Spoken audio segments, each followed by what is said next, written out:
Okay, let's think about the content that we found in the mutual fund prospectus. Inside the mutual fund prospectus, we'll have the investment objective. The investment objective is very important because each fund has its own investment objective. It might be growth, it might be income, it might be preservation of capital, but it'll be found in the prospectus, as well as any policies that the fund will have and any restrictions that they might have to adhere to. For example, mutual funds aren't allowed to borrow securities on margin, so they cannot buy securities on margin. Those restrictions will be spelled out in the prospectus. Let's talk about the fees that will be found in the prospectus. There could be a front-end load. A front-end load is when the sales charge is charged right up front. It might be net asset value of $9.15 with a public offering price of $10. The difference is the sales charge is charged right up front. This is usually designed for a long-term investor with a large dollar amount invested because this type of investment allows a breakpoint or reduced sales charge. Or we could have 12B1 fees. 12B1 fees is an asset-based sales charge. They take the average of all the net assets under management and they charge a sales charge based on the assets under management. That's a continual charge and the disclosure is required inside the prospectus. Now redemption. When the individual investor no longer wants the mutual fund shares, they'll redeem it back to the fund. There could be charges and could be certain restrictions to the redemption. Lastly, in this grouping, we'll have the management.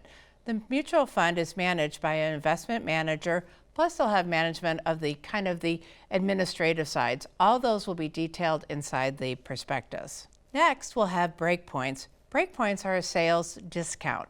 So if an investor puts a certain amount of money in at certain thresholds, they'll get a reduced sales charge. For example, they might pay 8.5%, which is the maximum sales charge allowed for a mutual fund, all the way up to $10,000. Anything over $10,000, they might only pay 7%. Over $25,000, they might only pay 6%. So the more money the investor invests, the lower the sales charge. That's called a breakpoint. Also within the mutual fund, they might have what's called rights of accumulation. So as the investor is accumulating money into the mutual fund, at some point they're going to accumulate to a break point, and from that point on, they'll get the reduced sales charge. Lastly, there's a letter of intent. I love the words. A letter of intent says the investor intends to invest. So let's say the investor intends to invest or signs a letter of intent for $10,000, but only puts $1,000 into the mutual fund. That means because of the breakpoint with the letter of intent, the investor will be charged a reduced sales charge on the first $1,000, and then they have 13 months to reach that letter of intent.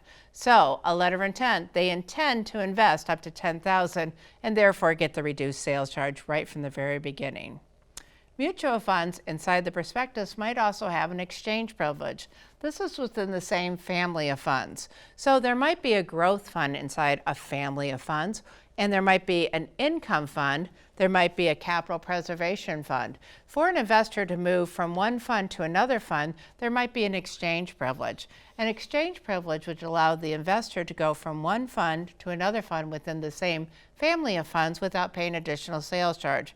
But be careful, for test purposes, the IRS does consider that a sale and a purchase, and the appropriate capital gain and loss rules would apply. So even though they can exchange without a sales charge, they could have a taxable event.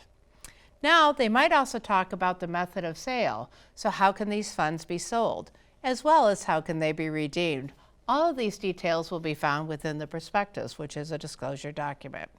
Investments and withdrawal plans. Sometimes there's periodic investment plans where an investor might be able to put a small amount of money in every month over a period of time. The periodic investment might be as low as $25 a month, but that will all be spelled out in the prospectus. Now the flip side of that, they might have a withdrawal plan. It might be based on the number of years, or it might be a certain percentage they withdraw, or maybe under the plan they'll liquidate a certain number of shares. But both the investment and the withdrawal plans details will be found in the prospectus. Financial statements will also be in there.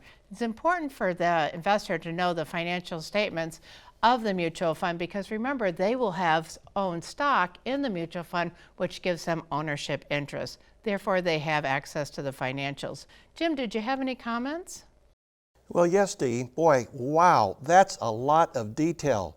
Well, you know, something I've heard that a mutual fund can also be used for is that it has a lot of detail over what, dozens or even over 100 pages in many cases, if I'm not mistaken. Yes.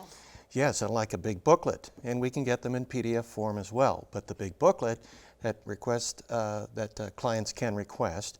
Another purpose I've heard for a prospectus is that you have any clients that may be having trouble sleeping, that you can provide them a prospectus and tell them to start reading at night, and that will also help them go to sleep. Well, there you have it.